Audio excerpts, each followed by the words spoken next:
नमस्कार, स्वागत है आप सभी का खबरगढ़ के आज दिनांक 27 अगस्त 2020 के दैनिक खबर अंक के साथ, जहां आप जानेंगे आज देश भर की सारी बड़ी खबरें। मेरा नाम है गौरव राय। अब जान लेते हैं आज दिन की बड़ी सुर्खियां जो आज खबरगढ़ की सुर्खियों में सबसे आगे है। कोरोना वायरस महामारी की स्थिति को देखते हुए मेडिकल और इंजीनियरिंग कॉलेजों में प्रवेश के लिए ली जाने वाली नीट और जेईई की परीक्षाएं टलवाने के लिए विपक्ष शासित प्रदेशों के साथ मुख्यमंत्री ने सुप्रीम कोर्ट का रुख करने का फैसला किया है। रूस द्वारा विकसित की गई वैक्सीन स्पुतनिक वी के पंजीकरण के बाद का परीक्षण करने की अनुमति सरकार द्वारा मिल गई है। अगले महीने शुरू हो सकता है टीकाकरण अभियान। जल्द ही इजरायल भारत को 2 Falcon airborne warning and control system अवाक्स की सप्लाई कर सकता है। इससे चीन पाक की हरकतों पर पैनी नजर रखी जाएगी। अब खबरें राज्यों से। उत्तर प्रदेश। इलाहाबाद हाई कोर्ट के द्वारा प्रदेश में कोरोना संक्रमण के बढ़ते मामलों को देखते हुए मंगलवार को अपनी टिप्पणी में प्रदेश में 15 दिन के लिए लॉकडाउन लगाने की बात कही जाने के बाद उत्तर प्रदेश सरकार के प्रवक्ता और प्रदेश के कैबिनेट मंत्री सिद्धार्थ नाथ सिंह ने बुधवार को कहा कि प्रदेश में लॉकडाउन जैसे हालात नहीं है और यहाँ की स्थिति अन्य प्रदेशों के मुकाबले काफी बेहतर है। उन्होंने कहा है कि आबादी के लिहाज से पूरे देश में कोरोना मृत्यु दर सबसे कम उत्तर प्रदेश में है। महाराष्ट्र की ठाकरे सरकार ने महाराष्ट्र लोक सेवा आयोग MPSC की सभी परीक्षाएं फिलहाल स्थगित करने का बड़ा निर्णय लिया है। आने वाले दिनों में MPSC परीक्षाओं की नई समय सारणी घोषित की जाएगी। इस विषय पर बुधवार को राज्य मंत्रिमंडल की बैठक में MPSC की परीक्षाएं टालने का निर्णय लिया गया है। बिहार सरकार के शिक्षा विभाग ने 2 बड़े फैसले लिए हैं। अधिकारियों के लिए अब B.Ed की अनिवार्यता खत्म कर दी गई है। साथ ही बिहार शिक्षा सेवा नियमावली में भी संशोधन किया गया है। बिहार शिक्षा सेवा प्रशासनिक के अधिकारियों की ओर से लंबे समय से ये मांग उठने के बाद शिक्षा विभाग ने मुहर लगाते हुए फैसला लिया है कि बिहार शिक्षा सेवा के लिए अब B.Ed कोर्स पूरा करने की अनिवार्यता नहीं रहेगी और बिहार शिक्षा सेवा नियमावली में इसके लिए आवश्यक संशोधन भी कर दिया गया है। शिक्षा विभाग के अपर सचिव गिरिवर दयाल सिंह द्वारा इस मामले में अधिसूचना जारी कर दी गई है। पश्चिम बंगाल सीमा शुल्क विभाग द्वारा बुधवार को लगभग 35 करोड़ रुपए मूल्य की 25 प्राचीन मूर्तियों को बरामद किया गया है। सीमा शुल्क विभाग के एक वरिष्ठ अधिकारी ने कहा है कि एक गुप्त जानकारी पर कार्रवाई करते हुए विभाग ने 23 अगस्त की रात धान ले जाने वाले एक ट्रक की तलाशी ली है और उसके भीतर छिपाई गई पुरानी मूर्तियां बरामद की। ट्रक को दक्षिण दिनाजपुर जिले में रोका गया था।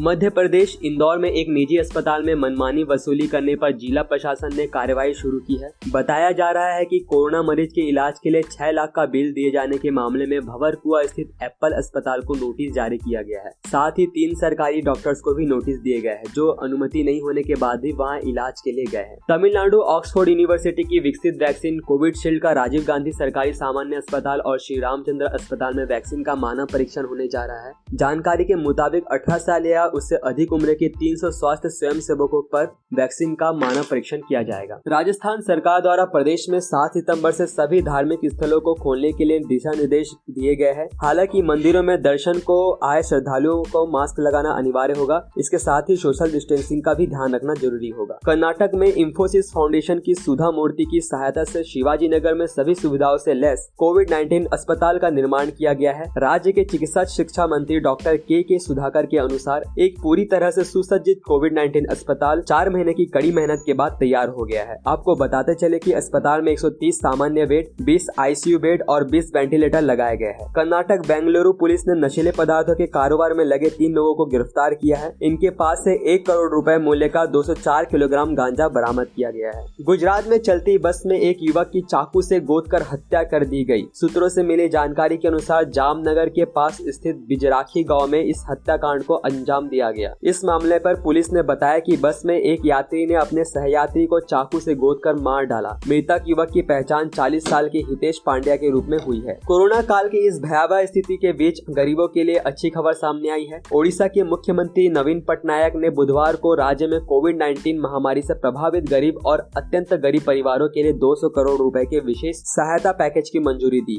नवीन पटनायक ने राज्य में कोविड-19 के हालात और उसके प्रबंधन की समीक्षा बैठक के दौरान इस स्पेशल पैकेज की मंजूरी दी। केरल में लोक सेवा आयोग ने बुधवार को अपनी आधिकारिक वेबसाइट पर केरल प्रशासनिक सेवा प्रीलिम्स परीक्षा 2020 के रिजल्ट घोषित कर दिए हैं।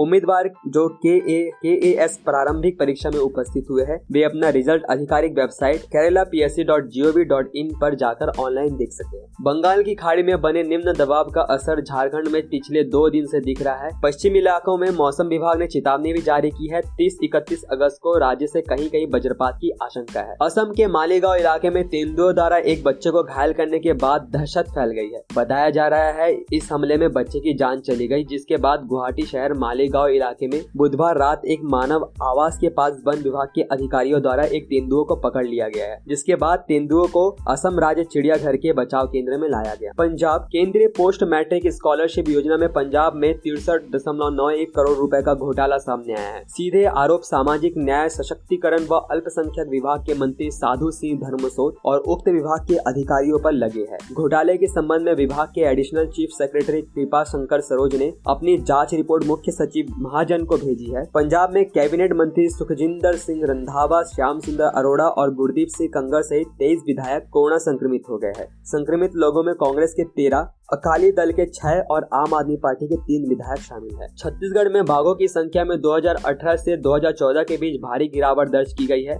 2014 में हुई गणना में 46 बाघों की उपस्थिति दर्ज की गई थी। 4 वर्ष बाद 2018 की गणना में यह संख्या घटकर 19 रह गई है। वन मंत्री मोहम्मद अकबर के अनुसार बाघों की संख्या में यह कमी गणना की तकनीक के बदलाव के कारण आई है। हरियाणा कोरोना वायरस महामारी के कारण विधानसभा के सत्र में कटौती की गई है। विधानसभा में बुधवार को एक दिवसीय मानसून सत्र के दौरान 12 विधेयक पारित किए गए। विधानसभा में अधिकतर विधेयक उप मुख्यमंत्री दुष्यंत चौटाला तथा स्वास्थ्य एवं स्थानीय शहरी निकाय मंत्री अनिल विज ने पेश किए। दिल्ली के सरोजनी नगर इलाके में निर्माणाधीन इमारत में मंगलवार देर रात 20 साल की महिला श्रमिक से सामूहिक दुष्कर्म की घटना सामने आई है। पीड़िता की शिकायत पर पुलिस ने FIR दर्ज कर 4 आरोपियों को गिरफ्तार कर लिया है। पुलिस को मिली जानकारी के अनुसार पीड़िता झारखंड की रहने वाली है और 2 साल पहले दिल्ली में मजदूरी करने के लिए आई। जम्मू एंड कश्मीर जम्मू श्रीनगर राष्ट्रीय राजमार्ग पर डलवास, नाशरी और पीड़ा में चट्टानों के खिसकने और भूस्खलन के कारण लगातार तीसरे दिन यातायात बंद है। 270 किलोमीटर लंबे इस मार्ग पर कल भी कई स्थानों पर भूस्खलन हुआ। मौसम विभाग ने जम्मू कश्मीर में मौसम के मद्देनजर भारी बारिश की चेतावनी जारी की है। सड़कों पर जल भराव से जम्मू काफी प्रभावित हुआ है।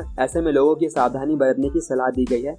बारिश के कारण जम्मू की नदियां अपने उफान पर है। हिमाचल लोक सेवा आयोग ने स्टेट एलिजिबिलिटी टेस्ट परीक्षा की तारीख की घोषणा कर दी है। इसके मुताबिक यहां परीक्षा 22 नवंबर 2020 को आयोजित की जाएगी। इस संबंध में आयोग ने आधिकारिक वेबसाइट hppsc.hp.gov.in पर एक नोटिफिकेशन जारी किया है। इसमें कहा गया है कि आयोग ने परीक्षा की फिलहाल अस्थायी तारीखों की घोषणा कर दी है, जिससे उम्मीदवारों को समय रहते तैयारी का मौका मिल सके। कोरोना वायरस महामारी के दौर में त्रिपुरा सरकार ने लोगों की इम्यूनिटी बढ़ाने के लिए राज्य में विटामिन सी से भरपूर अनानास और नींबू का रस बंटवाया। द इंडियन एक्सप्रेस के दिल्ली कॉन्फिडेंशियल में छपे एक कॉलम के मुताबिक सीएम इन दिनों कोविड-19 मरीजों में स्वामी विवेकानंद से जुड़ी किताबें बंटवा रहे हैं। केंद्रीय आयुष राज्य मंत्री श्रीपद नाइक की हालत पहले से अच्छी बताई जा रही है। आपको बताते चले कि श्रीपद नाइक बीते 14 दिन से मणिपाल हॉस्पिटल में भर्ती है। हालांकि 25 अगस्त 2020 को हुए कोविड-19 जांच में वे पॉजिटिव पाए गए हैं। 24 से 48 घंटे के उपरांत उनकी दोबारा जांच की गई। कोविड-19 की चपेट में आने के बाद उन्हें हॉस्पिटल में भर्ती कराया जा चुका था।